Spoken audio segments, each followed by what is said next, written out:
bird people, it's time for Out There with the Birds, the podcast that's both birdie and out there, with your hosts, Ben Lizdas and Bill Thompson III. Out There with the Birds is supported by Koa Sporting Optics, makers of the legendary 883 Promenade Spotting Scope. Visit sportingoptics.koa-usa.com to learn more. Additional support comes from the Reader Rendezvous Birding Adventures from Birdwatchers Digest. Come birding with us in our favorite places. Learn more at birdwatchersdigest.com/rr. And now here they are, Bill and Ben.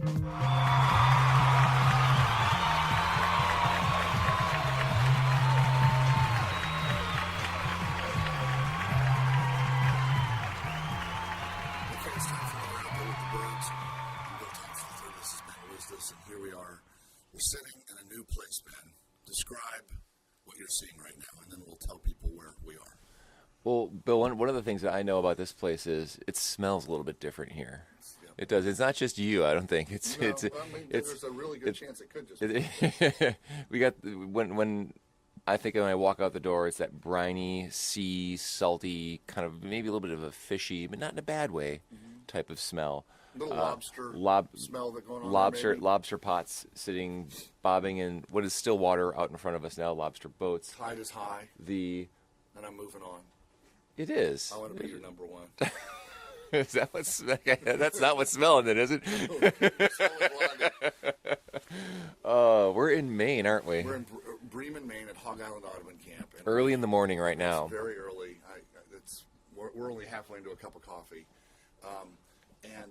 We're here for one of the Birdwatchers Digest Reader Rendezvous, our first one in the northeastern part of the U.S., and I think it's our 12th rendezvous total. We got 47 people here with us, and we've had a great time. The weather's been a little bit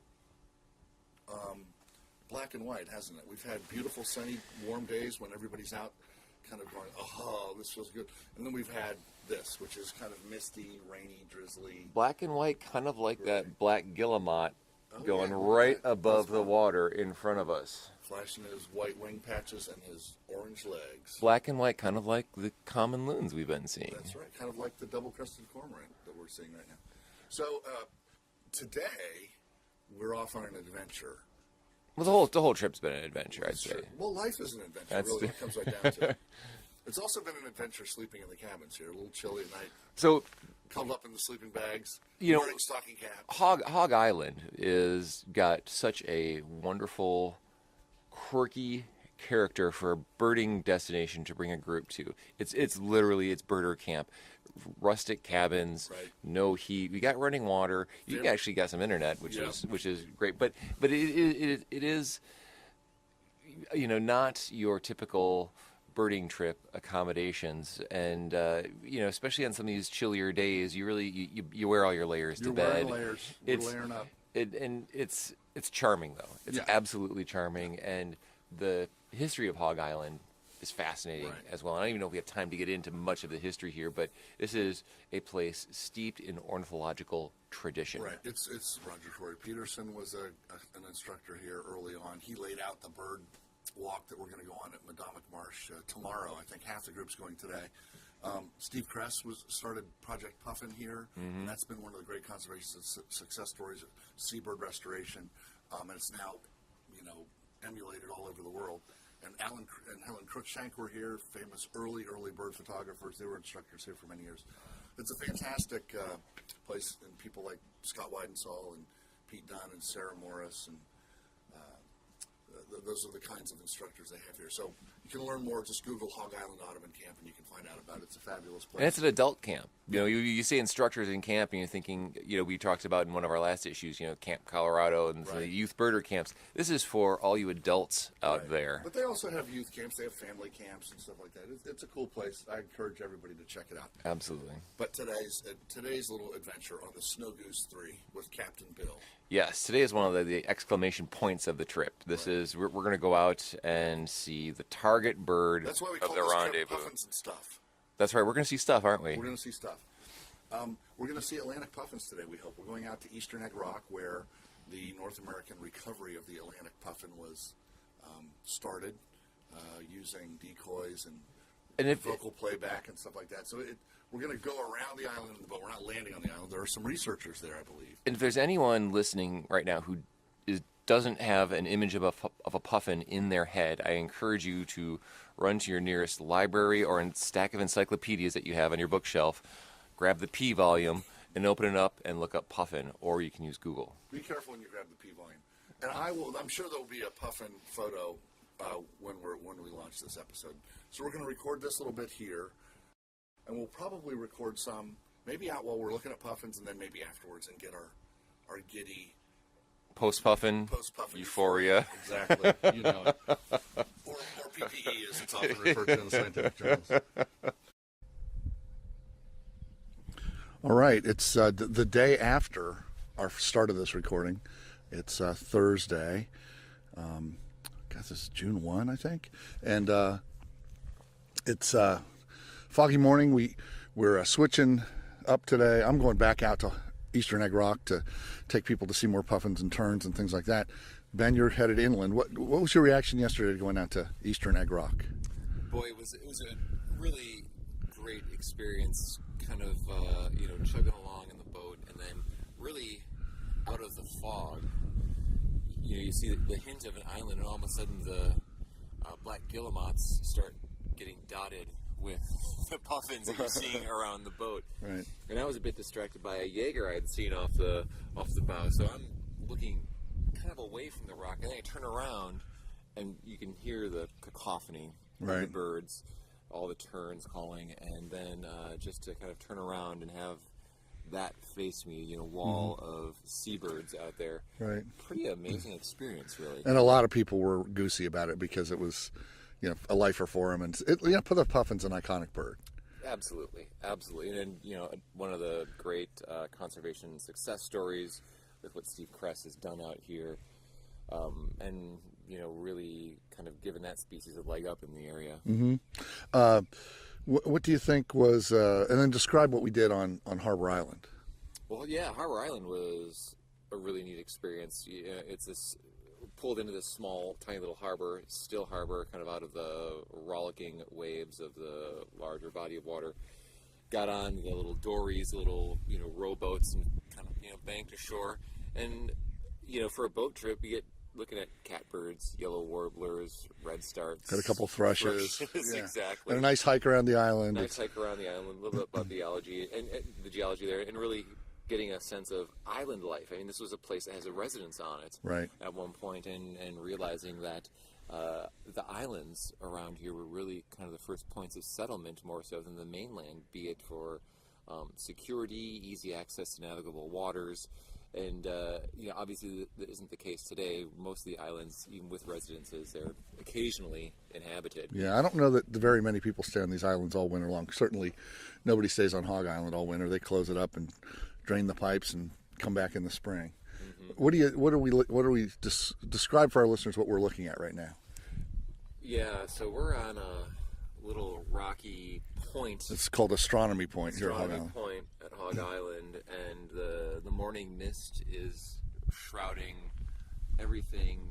Kind of, I'd say about 100 yards. Yeah, can't even see the mainland, even though it's just 200 yards away. You can hear a lobster boat in the distance, and the black-throated green warblers calling, and the winter wrens and the parulas. Some tide pools down in front of us. A lot of seaweed and kelp, and it's a little warmer today than it was yesterday, but it's not raining. That's the key. This is a place that has a really strong sense of place. You could get transported here, from your house, wherever you are, and you take one look around and you have a pretty good idea. I'm in Maine right now. And certainly that's one of the things I enjoy about birding a lot. We go travel to places to see certain species, to see kind of the diversity of bird life, and you really get a sense of the diversity of place.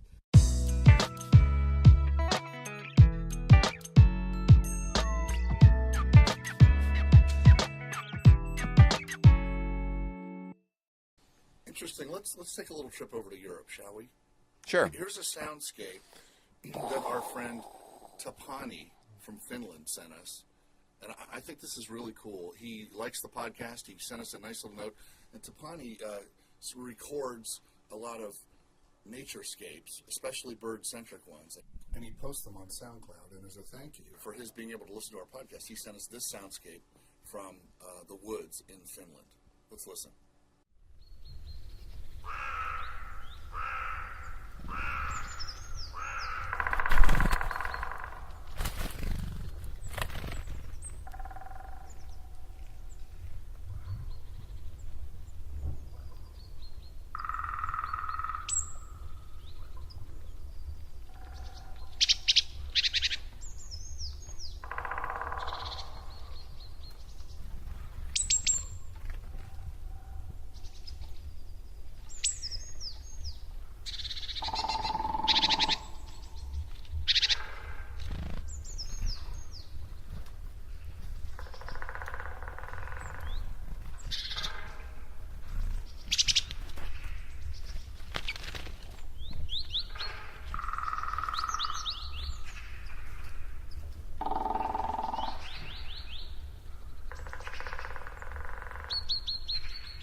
We also got an email in between episodes from our friend Rob, who liked the music selections and wanted to know one that he missed. He couldn't remember. He didn't write it down. I think the one he missed maybe was Midlake and the Trials of Van Occupanther. Yeah, could be. Song Roscoe that we both like so much. But I've got a new musical recommendation for this episode. Oh, tell me more. It's a guy. Believe it or not, his band name or his name is Delicate Steve. Oh, not really? sure why it's Delicate Steve. Why do I when I hear that name I think of Slender Fingers? Sorry, it's Delicate Steve if you're listening. Delicate Steve is this guy that plays slide guitar and kind of a homemade rig he plays through. I found him on the Tiny Desk concerts from NPR, which is a great resource if you're searching around for new music. Bob Boylan and the folks at NPR do these little concerts where artists come in and sing, 3 or 4 songs. Anyway, I stumbled on this one by Delicate Steve, and he had a band with him, although on his album, which is titled This Is Steve, kind of a Steve-centric thing, he played all the instruments. But in this little show, he had a band with him, folks playing, a guy playing acoustic guitar, somebody playing bass, and somebody else playing an electronic drum kit. Really catchy stuff, no vocals, just guitar. So take it out with a little bit of Delicate Steve here. And I think you can go to delicatesteve.com. He's on all the social media things, as musicians and artists are these days. So this is Delicate Steve. And until next time, Ben. Let's get out there with the birds. Take care, buddy. Let's go see some puffins. Woo!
That's a wrap for this episode of Out There with the Birds. Special thanks to Koa, our optic sponsor. Learn more about their fine line of birding products at sportingoptics.coa-usa.com. We're also supported by the Reader Rendezvous Birding Adventures from Birdwatchers Digest. Your next birding adventure starts at birdwatchersdigest.com/rr. Tune in next time for some more yakking from the Krakens, Bill and Ben. Until then, keep your eyes to the skies and your hands off the pies, and we'll see you out there with the birds. Ciao!